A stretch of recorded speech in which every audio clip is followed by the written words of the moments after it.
দীঘা বাংলা এবং বাঙালি পর্যটনে এক বিরাট নাম। আর এই দীঘার পর্যটন মানচিত্রে বিগত অক্ষয় তৃতীয়ার দিন থেকে আরও একটি মুকুট লাগলো। এখন আপনারা দীঘা গেলে সমুদ্র সৈকতের সাথে সাথে প্রভু জগন্নাথ দেবেরও দর্শন পাবেন। তাই এই নবনির্মিত জগন্নাথ মন্দিরটি দেখানোর জন্য আমরা উদ্বোধনের দিনই চলে গিয়েছিলাম দীঘার জগন্নাথ মন্দিরে। কিন্তু এই মন্দিরের উদ্বোধন দেখতে গিয়ে সাধারণ মানুষ যে এভাবে ঝামেলার মধ্যে পড়বে সেটা আমরা ভেবেছিলাম না। এই ভিডিওতে আমি আপনাদের দেখাতে চলেছি উদ্বোধনের দিন ঠিক কিভাবে মানুষজন হয়রানির শিকার হয়েছিল। এছাড়াও দেখাতে চলেছি মন্দিরের ভিতরে রাজস্থানী গোলাপি বেলে পাথরের উপর খোদাই করা শিল্পকলার নিদর্শন এবং 1 লাখ শালগ্রাম শিলা দিয়ে বানানো রত্নবেদীর উপরে বিরাজমান প্রভু শ্রী জগন্নাথ দেবের অবক্ষ বিগ্রহ। একটা সবথেকে খারাপ লাগলো আমার যে সাধারণ মানুষের এন্ট্রি এখন নয়, শুধুমাত্র যাদের কাছে গলায় আই কার্ড আছে তারাই এন্ট্রি করতে পারবে।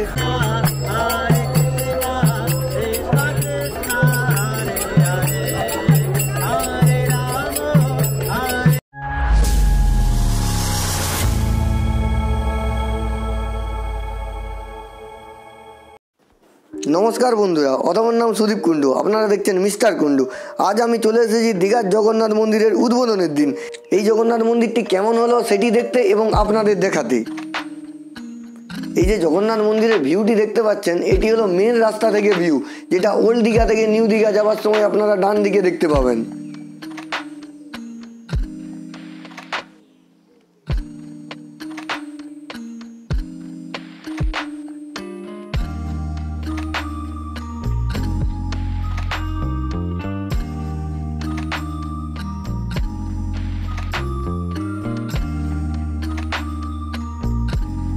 এখন ঘড়িতে সময় 9:46। দেখতেই পাচ্ছেন আমরা দাঁড়িয়ে আছি দীঘা জগন্নাথ মন্দিরের 1 নম্বর এবং 2-3 নম্বর গেটের কাছে। এটাই হচ্ছে মেন গেট, আর এটাই হচ্ছে নিউ দীঘা থেকে ওল্ড দীঘা যাওয়ার যে সোজা রাস্তা, এটা হচ্ছে মেন রাস্তা। আর ওই দিকে আছে সমুদ্র, আর সমুদ্রের সামনে মেন গেটের সামনে এখনো পর্যন্ত ভিড়টা দেখুন, মানুষজনের প্রচণ্ড ভিড়, সব লাইন দিয়ে দাঁড়িয়ে আছে। দেখতেই পাচ্ছেন এনাদের গলায় সব আই কার্ড, এনারা হয়তো ভিতরে প্রবেশ করতে পারবে। জানি না আমি ভিতরে প্রবেশ করতে পারবো কিনা, এখনো কোনো কিছু দেখতে পাচ্ছি না গেট খোলার। আজ আছে শুভ উদ্বোধন, তাই আমরাও চলে এসেছি দীঘার জগন্নাথ মন্দির উদ্বোধন দেখতে। দেখতেই পাচ্ছেন মানুষজনের প্রচণ্ড ভিড়, আর সবকে এরকম লাইন দিয়ে ঢুকাচ্ছে। এই দেখুন,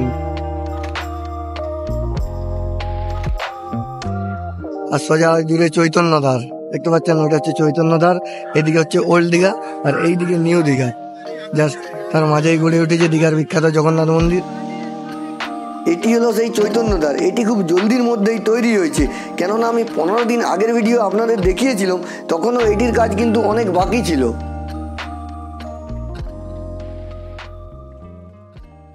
তো আপনারা যেমনটা দেখছেন, আমি এখন দাঁড়িয়েছি দীঘার 1 নম্বর গেটের সামনে, আর আমার পিছনে দেখুন ইসকন থেকে সব ফরেনার ভক্তবৃন্দরা এসে গেছে, তারা নাচানাচি করছে। চলুন যে এক্সক্লুসিভ ফুটেজ আপনাদের দেখাই।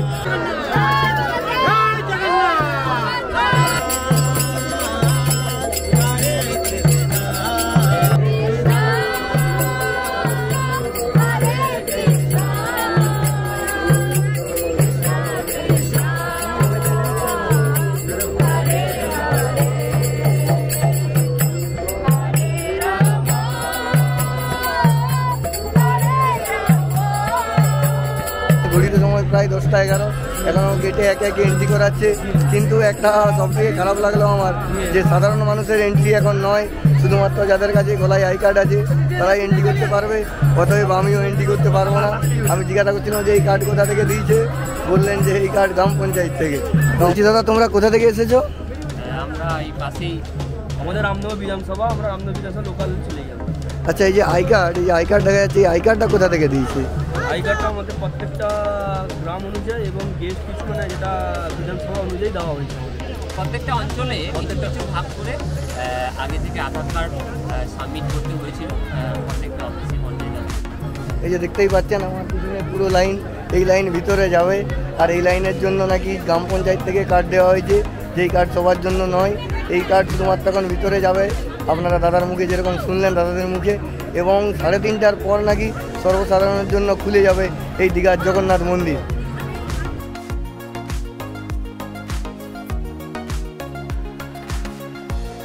অবশেষে সারাদিন এই প্রচণ্ড রোদ্দুরে কাটানোর পর প্রায় 3টার সময় আমাদের ভিতরে প্রবেশ করতে দিল। কিন্তু এই মন্দিরে প্রবেশের অনেকগুলি নিয়ম আছে। সেইগুলি হলো জুতো বা মোজা আপনাকে কিন্তু বাইরেই খুলে রেখে যেতে হবে। মানে যে মেন গেট, এই যে বড় মেন গেট আছে 1, 2, 3, তার বাইরেই কিন্তু জুতা মোজা খুলে রেখে যেতে হবে। এবং সঙ্গে কোনো ব্যাগ, হেলমেট, জল বোতল এসব কিন্তু এলাও এনারা করছেন না।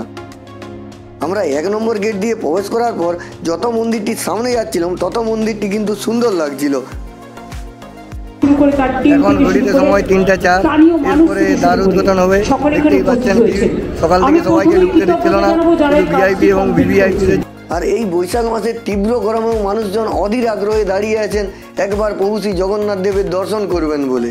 আর সারাদিনের পর প্রায় 3টা নাগাদ মাননীয় মুখ্যমন্ত্রী এলেন বক্তৃতা দিতে এবং তারপরেই দ্বার উদ্ঘাটনের মাধ্যমে এই মন্দিরটি খুলে দিলেন। কিন্তু প্রথমেই তিনি বক্তৃতায় বলে দিলেন প্রথমে দর্শন হবে ভিভিআইপিদের, তারপরে আপনারা যারা সেই সকাল থেকে এই তীব্র তাপপ্রবাহের মধ্যে মুখ পুড়িয়েছিলেন তারা দর্শন করতে পারবেন। এই মন্দিরের বিশেষ কিছু ইউনিক ইনফরমেশন আমি আপনাদের দিয়ে রাখি। এই মন্দিরটি নির্মাণ হয়েছে রাজস্থানের গোলাপি বেলে পাথর দিয়ে। প্রায় 800 শ্রমিক এই মন্দিরটি নির্মাণ করেছেন। এই মন্দিরটির উচ্চতা হলো 213 ফুট, যা প্রায় পুরীর মন্দিরের সমান। পুরীর মন্দিরের মতো কলিঙ্গ স্থাপত্যের নিদর্শন পাবেন এই জগন্নাথ দেবের মন্দিরেও। এই মন্দিরটির শিলান্যাস হয়েছিল 2022 সালে অক্ষয় তৃতীয়ার দিন, আর উদ্বোধন হচ্ছে 2025 সালে অক্ষয় তৃতীয়ার দিন। মানে 3 বছরে সম্পন্ন হয়েছে এই মন্দিরটির কাজ। যেরকমটা আমরা পুরীর জগন্নাথ মন্দিরে দেখি প্রতিদিন ধ্বজা পরিবর্তন হয়, সেরকমই নাকি এই মন্দিরেরও ধ্বজা প্রতিদিনই পরিবর্তন হবে। এই যে এটা দেখতে পাচ্ছেন, এটাই হচ্ছে মূল প্রবেশদ্বার। আর মূল প্রবেশদ্বারে সোজা চলে এলে এই যে সামনেই দেখতে পাবেন পুরীর মন্দিরের নাই অরুণ স্তম্ভ, যে দেখেছেন অরুণ স্তম্ভ। এই অরুণ স্তম্ভটি 34 ফুট লম্বা এবং 18 মুখী। এই যে সিংহদ্বারের সোজাসুজি যে কুটির দেখতে পাচ্ছেন, এখানেই 1 লাখ বার মন্ত্র উচ্চারণ করে পুরীর জগন্নাথ দেবের প্রধান পুরোহিত শ্রী রাজেশ দৈতাপতি যজ্ঞ সম্পন্ন করেছিলেন। আরেকটু আগালেই কিন্তু দেখতে পাবেন সাজানো রয়েছে এইরকম 3টি রথ। অতএব পুরীর রথযাত্রার মতো এখানেও কিন্তু রথযাত্রার অনুষ্ঠান অনুষ্ঠিত হবে। আর যে পুরনো জগন্নাথ মন্দির রয়েছে সমুদ্র পাড়ে, সেখানেই নাকি মাসি বাড়ি করা হয়েছে, সেখান থেকে রথ যাবে আসবে। অবশেষে এখন ঘড়িতে সময় 3:57, এখন প্রায় সর্বসাধারণের জন্য খুলে গেছে আমরা দেখতে পাচ্ছি। এখন তবুও অনেক গেট বন্ধ আছে, সকলকে ঢুকতে দেওয়া হচ্ছে না, কিন্তু আমি যা হোক ঢুকে গেছি আপনাদের জন্য। দেখতেই পাচ্ছেন এই হচ্ছে সিংহদ্বার। এই মন্দিরের কিন্তু 4টি দ্বার, তার মধ্যে প্রধান হচ্ছে এই সিংহদ্বার। এই সিংহদ্বারের পিছনে আছে অশ্বদ্বার, হস্তিদ্বার, আরও একটি দ্বার আছে এবং ব্যাঘ্রদ্বার। ব্যাঘ্রদ্বারের কিন্তু এইটি হচ্ছে সিংহদ্বার। এই সিংহদ্বারের সোজাসুজি আপনারা এই দেখেন, একদম সোজাসুজি অরুণ স্তম্ভের সোজাসুজি আপনারা কিন্তু জগন্নাথ দেবের দর্শন পাবেন।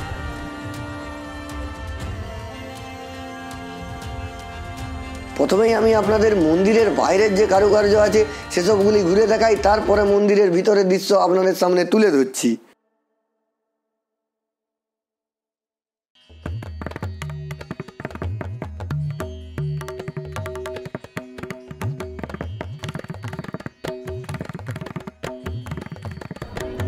অবশেষে পুরো সারাদিনের প্রতীক্ষার পর বিকাল 4টা নাগাদ সর্বসাধারণের জন্য খুলে গেল দীঘা জগন্নাথ মন্দিরের গেট।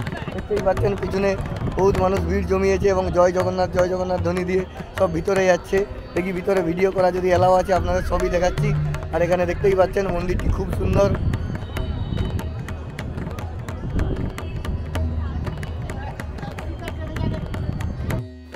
তো মন্দিরের দিকে মুখ করে দাঁড়ালে ডান দিক দিয়েই শুরু করলাম। মন্দিরের ডান দিকে রয়েছে হস্তিদ্বার।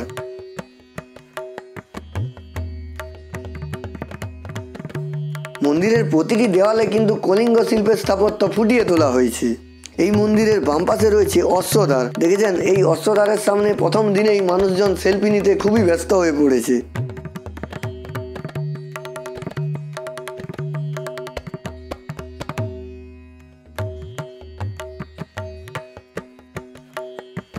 দেখেছেন সূর্যদেবও আজ মনে হচ্ছে ভীষণ খুশি। পিছনের দিক থেকে তার রঙে রাঙিয়ে দিচ্ছেন এই জগন্নাথ দেবের মন্দিরটি।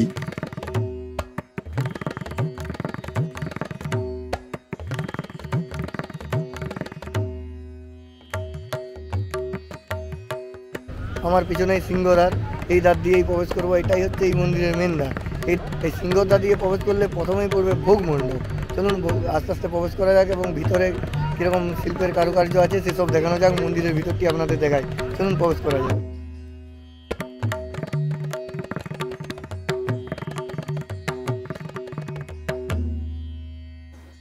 প্রথমেই সিংহদুয়ারে প্রবেশ করলে উপহারের ডিজাইন দেখে আপনারা কিন্তু মনোমুগ্ধ হয়ে যাবেন।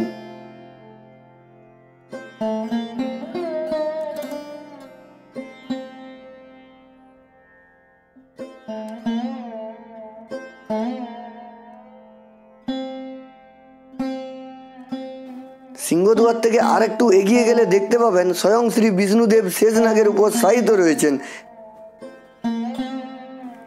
এরপর আরেকটু এগিয়ে গেলে মূল মন্দিরের মধ্যে প্রবেশ করে যাবেন। এই মন্দিরটিও পুরীর মন্দিরের মতো 4টি ভাগ রয়েছে। প্রথমেই প্রবেশ করবেন ভোগ মণ্ডপে, এরপরে পড়বে ভোগ মণ্ডপ, 2 দিকে ওঠার রাস্তা, এদিকে এবং এদিকে। চলুন যেদিকে হোক এদিকে উঠে যাক।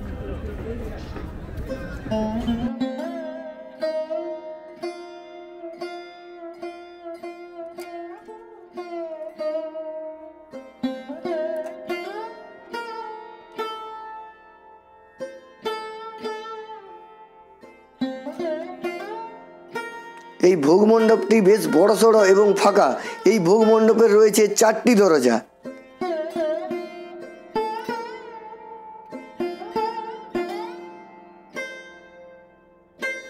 এই ভোগ মণ্ডপ থেকে নাট মণ্ডপে প্রবেশ করার যে দ্বার আছে তার উপরে দেখতে পাবেন আপনারা খোদাই করা আছে শ্রী বিষ্ণুর 10 অবতারের একটি অবক্ষ মূর্তি। নাট মণ্ডপে প্রবেশ করলে প্রথমেই দেখতে পাবেন গরুস্তম্ভ। এটি নাট মণ্ডপ এবং ভোগ মণ্ডপের মাঝে অবস্থিত। এই গরুর হলেন জগন্নাথ দেবের বাহন। এই নাট মণ্ডপটি 16টি পিলারের উপর দাঁড়িয়ে রয়েছে। তারপর 4টি পিলারের উপর দাঁড়িয়ে রয়েছে জগমোহন। এই যে পিলারগুলি দেখছেন, এই পিলারগুলির ডিজাইন আর যে নাট মণ্ডপের ডিজাইন একদম সেম একদম। এই জগমোহনের পরেই রয়েছে গর্ভগৃহ। এই গর্ভগৃহে রয়েছে পুরীর মন্দিরের ন্যায় রত্নবেদী। এই রত্নবেদী কিন্তু 1 লাখ শালগ্রাম শিলা দিয়ে গঠিত। আর তার উপরেই বিরাজমান হবেন প্রভু জগন্নাথ দেব, বলরাম এবং সুভদ্রা। আর প্রভুকে দর্শন করার সময় সেই একই সিন যেমনটা দুর্গাপূজার প্রতিটি মণ্ডপে হয়। প্লেয়ারের থেকে এখানে রেফারি বেশি, শুধু ফাউল আর ফাউল লেগেই থাকে, তাই শুধু বাঁশির শব্দ শুনতে পাই।